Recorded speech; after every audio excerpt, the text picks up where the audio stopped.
enjing. Ibu badhe pitahaken rumiyin nggih.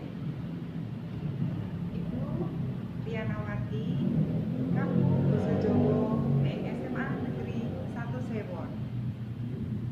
Ing dinten sakmenika, Ibu badhe ngandharaken sekedhik kemawon babagan nyerat aksara Jawa. Nalika nyerat aksara Jawa, Cabagus Sahayu wonten programipun, ada aturannya. Wonten ingkang wigati, inggih menika nyeratipun saking kiwa manengen. Lajeng boten wonten letipun, boten wonten spasinipun. Ingkang wigati sanget kaping 3 inggih menika gandul garis ing sangandhapipun garis kados mekaten. Nggih. Boten pareng ngeten. Boten pareng ing tengah. Boten pareng ing kados mekaten. Dadi dados Cabagus Sahayu kenging menapa gandul garis jalaran wonten filosofinipun nggih menika manungsa saenipun kedahipun ngugemi kapitadosan dumateng Gusti Allah.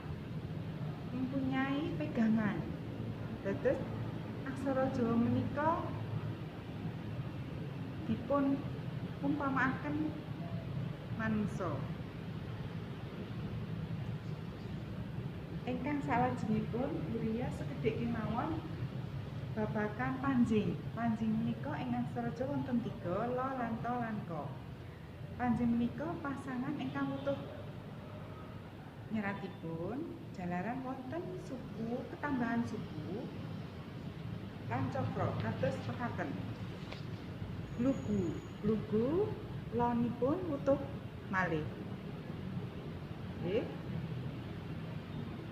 Menika kemawon Ibu Tenggo mamangge pendapat panyaruwe kagem Ibu.